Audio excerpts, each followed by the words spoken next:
Hi, this is Sean Weaver with Six String Country. In this lesson, we'll be taking a look at Drivin. It's on the Chet Atkins album Solo Flights, and it's composed by Jerry Reed. And it's a finger-picking tune in the key of E, pretty blues-based. And on the original recording, couple things. Chet had what was referred to on the back of the album cover as the invisible bass man on this particular tune. So his low E string and his A string were going through an octave divider, and everything was shifted down an octave, and that was the bass player on the record, was his right hand down an octave. So it was a neat sound. On the jam along, I just played bass and then played, because I don't have an octave divider. This guitar is not set up such as to split the signal from the low E and the A string through an octave pedal. So you can just go ahead and play it on your guitar, acoustic or electric, in standard tuning, just like I'm going to show you here, and it'll sound great. But that was a little thing about how Chet recorded it. He had the invisible bass man on it.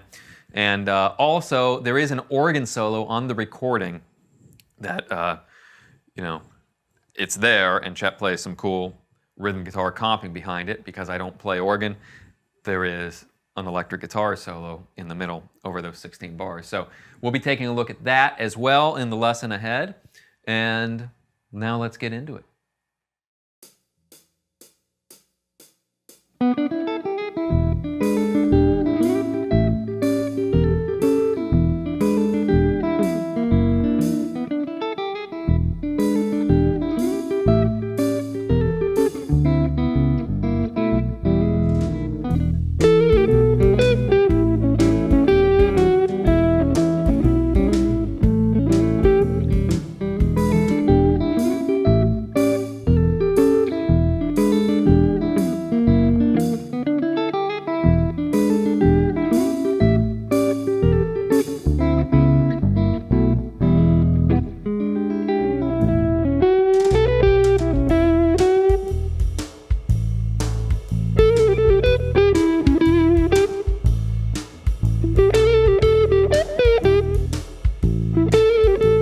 In this lesson, we'll be starting the tune out.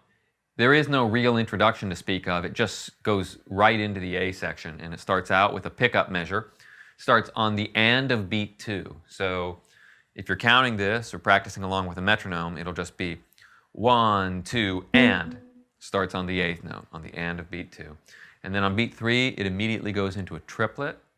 And then on beat 4, it's just a couple of 8th notes with the grace note sliding in from the 3rd to the 4th fret on the high E string. So all 8th notes will be swung, as you see indicated on your sheet music here.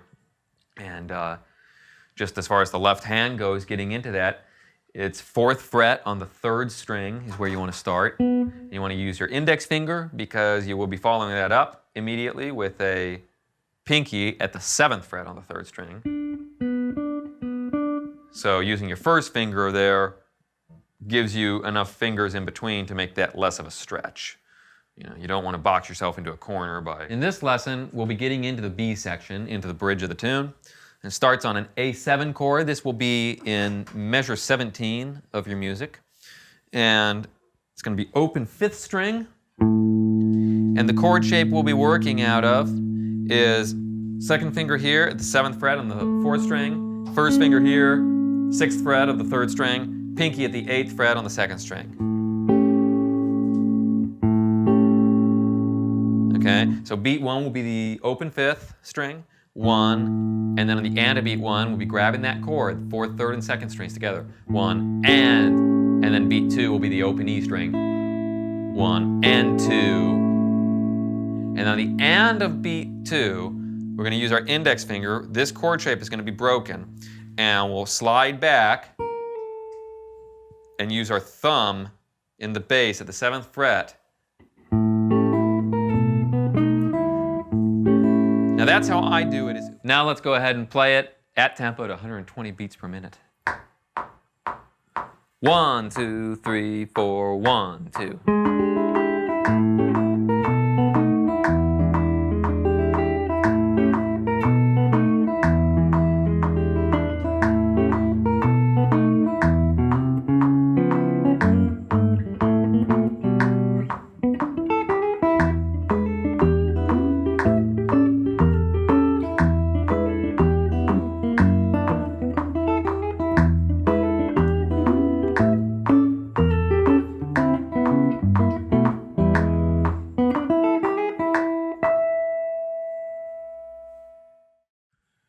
this lesson, we'll be taking a look at what I'm playing for an electric guitar solo in the solo section on the jam along.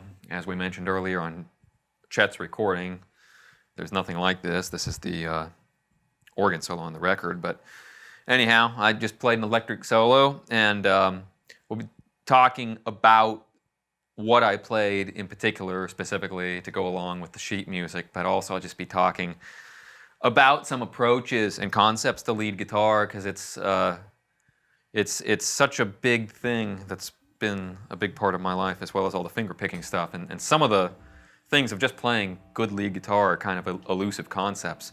So we'll be covering a few different bases here throughout this lesson here, but I'm going to start out with really just sort of this blues lick, and it's at the 10th fret on the 2nd string, and there's some kind of bluesy notes in there. With the 11th fret gives you the flat 5. It's a, and it resolves up. It's pretty pentatonic like. But in addition to that, tone, tone, tone, and it's always on my mind, whatever guitar I'm playing. With the acoustic guitar, you have the advantage of having, and I shouldn't even really say that, you always have the advantage of a lot of tone in your hands. But with the electric guitar, acoustic guitar is such a pure instrument that it's like, it's up to you and the quality of the guitar. With electric guitar, there's electricity involved, and there's so many things that can happen that can screw up electricity. So that's 9. You're starting there. Well, let's lead in,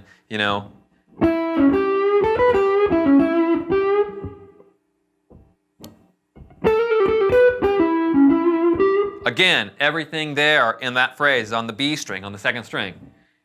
Keeping it on the same string really has a bearing on the tone. It keeps the tone kind of fluid, and Hendrix did those beautiful kind of things where he was, not even like when he was blasting, but when he was playing kind of the ballady thing. And there's a solo that he plays on, I think on May This Be Love off of Are You Experienced, that's just gorgeous, where he's just like kind of everything is very linear on the same string, and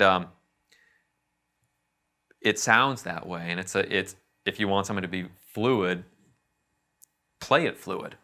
And so anyhow, so I'm hanging out here all on the same string, and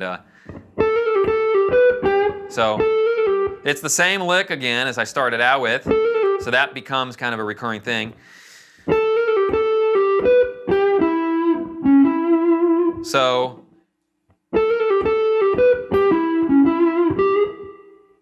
but it doesn't extend on, whereas the first time I'm really dragging out those thirds. It's phrasing things. So here my phrasing changes, but the idea and the placement of the lick is the same. So it's measure 9, 3, 1, 2, 3, 4.